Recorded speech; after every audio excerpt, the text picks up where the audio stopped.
So, in order to write a coursework or an examination essay, you'll need to remember the usual details for answering a question. Look carefully at the keywords in the question and make your plan. Try to develop an overview of the question set. Keep the relevant assessment objectives in the forefront of your mind. Use appropriate connectives and check the focus on the question constantly. Back up your ideas with short quotations as evidence of their dramatic significance. Remember, if they're in lines of verse, they should be indented to the left and set out correctly. Select 1 or 2, never more than 3, key scenes or episodes from across the whole play, which you have revised especially thoroughly. You can then illustrate your ideas and comment on the structural, thematic and stylistic aspects of the question by using appropriate dramatic detail. Remember the convention of the 5-act play structure: exposition, conflict, complication, climax and resolution. This is really important. Do see the characters as Shakespeare's constructs. Don't fall into the trap of doing an old-fashioned character study. Concentrate at all times on Shakespeare's presentation of, or the way Shakespeare presents. Analyse and explore the ideas in the play. Don't narrate a scene, or tell the story of the plot, or merely describe the surface features of an episode. Develop your own interpretation and perspectives. Remember, never write about reading the play. Always write as if it's a construct, written for performance on stage. Developing an overview.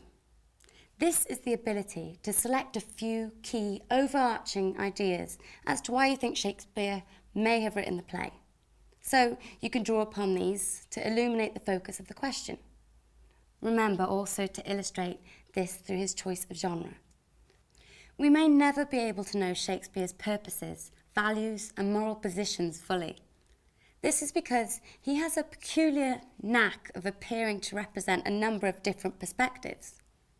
Even when he uses supposedly conventional happy ever after endings, he frequently poses further questions. He does this through the gaps of information he leaves. Ask yourself, what is he hinting at below the surface of an apparently conventional epilogue or final scene? Research what was going on in Shakespeare's time, historically, socially and politically, but only just enough to remember relevant period information that relates to the play you're studying. For example, at the time of The Tempest, James I of England had 3 main concerns at the time of this play. 1. The successful management of his kingdom as a profoundly religious duty. 2. Successful arranged marriages for his children to perpetuate his family dynasty. 3. Building a secure, long-term future for the newly united nation through colonial conquest, scientific discovery, and voyages of discovery and trade.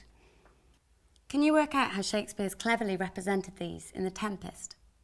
Try and choose a relevant episode, backed up by a quotation from the play. How about using these as a starting point? 1. Prospero's many dilemmas over ruling the island and regaining his kingdom. 2. Miranda and Ferdinand's marriage, Prospero securing his daughter's future by marriage to the future king of Naples. 3. Issues of storms, shipwreck, scientific and nautical discovery, magic or alchemy, wealth and colonization. Don't find out so much background material that your knowledge becomes irrelevant. Just research enough to get inside the Elizabethan or Jacobean mindset. Get a feel for the important issues and events which might have influenced Shakespeare and his audience. Imagine what it might have felt like to live in Jacobean times and try to appreciate the differences in your values and attitudes now from what they might have been then. You need to feel confident that you know where you stand on the issues that are reflected in the play. Don't waste time referring at length to critics' views. Use one at the most and state it briefly. Only use a critic's view to illuminate the argument. The most important thing about your knowledge and understanding is to be able to communicate it. Do this confidently, through a close understanding of the text. Here you will need to analyse the dramatic effects of the language he uses. Examiners don't want lengthy quotations. They want crisp, short use of relevant quotations to support your ideas and thoughtful analysis. Remember, Interpretation is what will please them most. Now Siobhan will talk to you about the language of Shakespeare. I'll see you later. Bye-bye.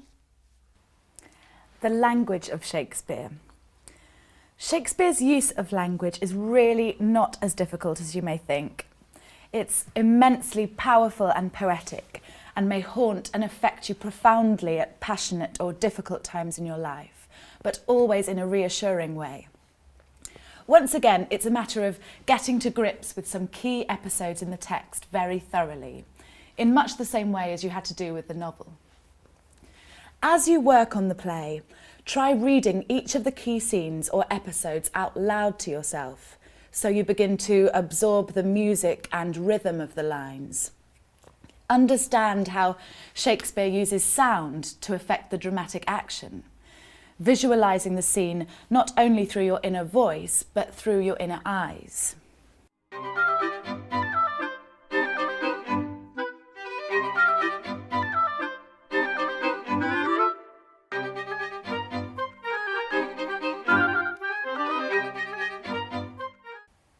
Now, work out for yourself the effect of these within the play you're studying. We'll be using examples from The Tempest here to illustrate these devices.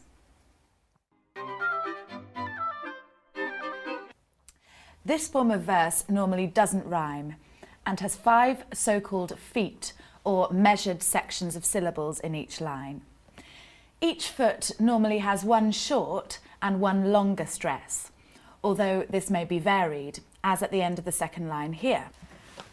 Be not afeard. The isle is full of noises, sounds and sweet airs that give delight and hurt not. Sometimes 1,000 twangling instruments will hum about mine ears. Here, ambiguously, Shakespeare gives Caliban poetic and melodious blank verse to speak, demonstrating the character's intelligence, sensitivity and responsiveness to the magical charms of the island. Ironically, through his newly acquired coloniser's language, Caliban has been tricked and deceived into mistaking the drunken Stephano for a god who will free him from his oppression. Shakespeare shows us how Caliban's illusions have been cruelly destroyed, just as Prospero's were. However, it's often the more socially important characters who tend to speak in blank verse, and although they may occasionally use prose, it's normally the minor characters, as in Act 1, Scene 1, the shipwreck scene, who speak in prose. Here, Gonzalo, the wise counsellor, Alonso, the king of Naples, Sebastian, his brother, and Antonio, the false Duke of Milan, use prose in this opening scene to signify the disruption of the tempest. Later, in Act 2, Scene 1, these noblemen also use prose for more humorous purposes, to tease Gonzalo when Shakespeare chooses to lighten the tone. Elsewhere in the play, you'll find Shakespeare normally using blank verse when these characters are on stage.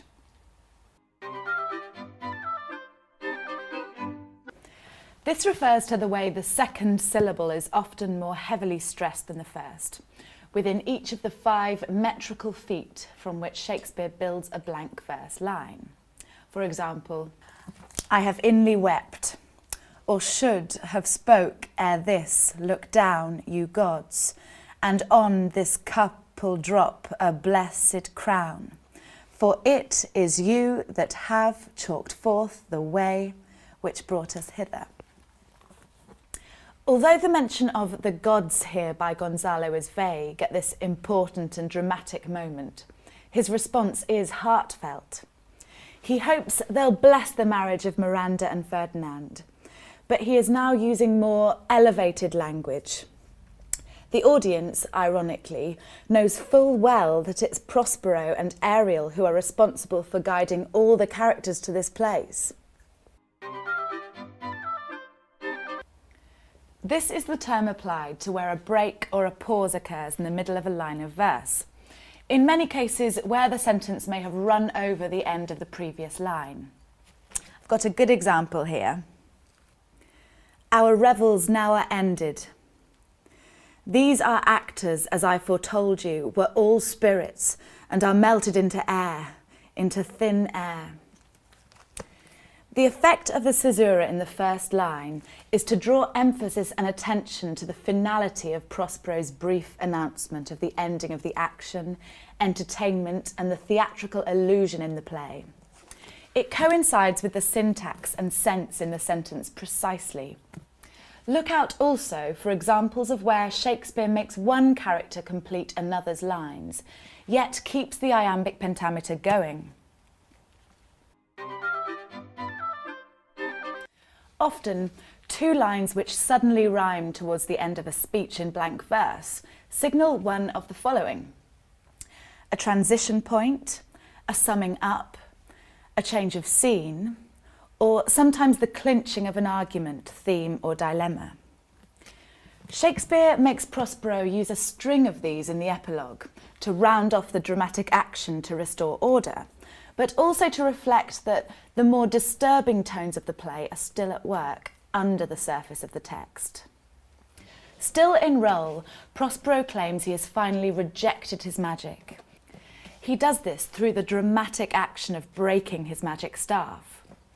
In doing so, he resumes his rightful title and reign as Duke of Milan. Prospero pleads with the audience, "But release me from my bands with the help of your good hands." Notice Shakespeare is using a shorter form of 4-foot line length here, perhaps to ensure a swift, succinct ending. This lets the audience down gently. The intensity of the action is complete. Maybe this epilogue was intended as a direct address to royalty in the audience. The mention of "your good hands" alerts us to the use of clapping or applause, not only to show appreciation for the actor's performance, but also used conventionally as a device to break the charm of a spell. The bands Prospero is asking the audience to release him from may literally be the confinement of the island, but also, metaphorically, his role as an actor.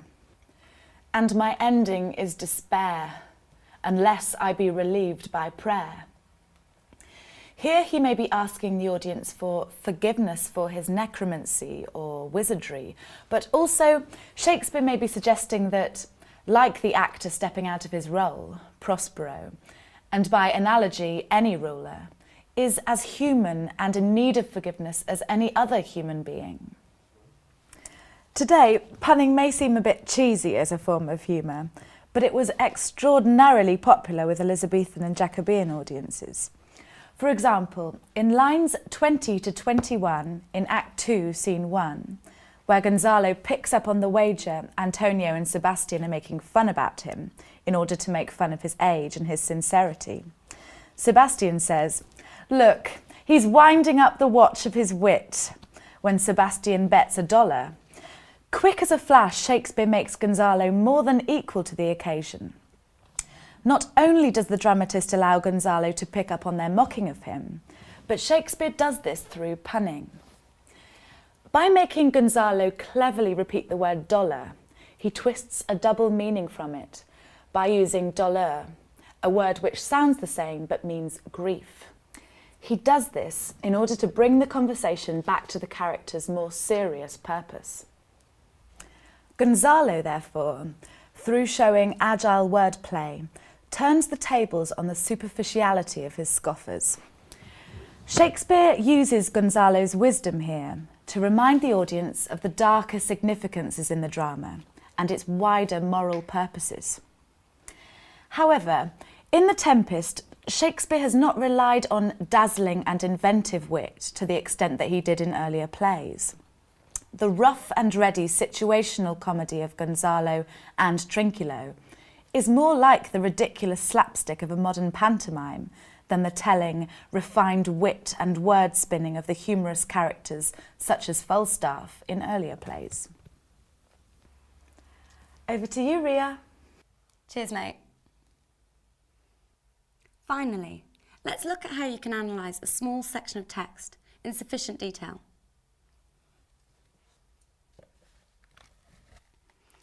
This extract is from The Tempest, Prospero is speaking.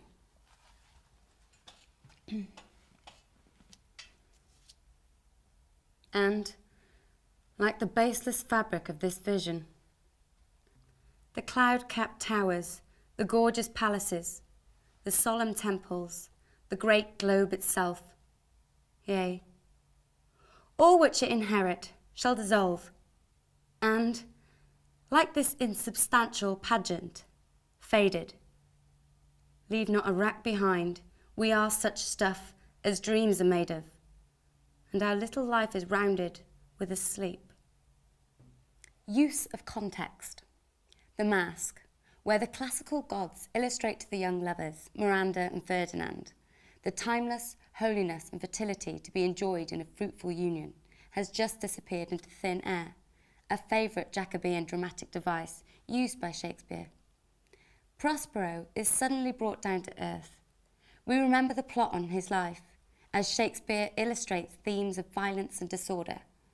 Also, we remember the bids for freedom, born of oppression and poverty, made by some of the characters. And we recall threatening social forces lurking under the surface of apparent order and control. Is Shakespeare questioning here the roles of justice and freedom in our lives? After all, almost every character in the play seems to want to rule the island. Notice too the importance of the stage directions here, which suggests Prospero starts suddenly and speaks. The Tempest has more detailed stage directions than any other Shakespeare play. However, it seems to use more pared down language and actions than any of his other plays. Study these. The Masque is described as a vision or a theatrical illusion of universal dimension.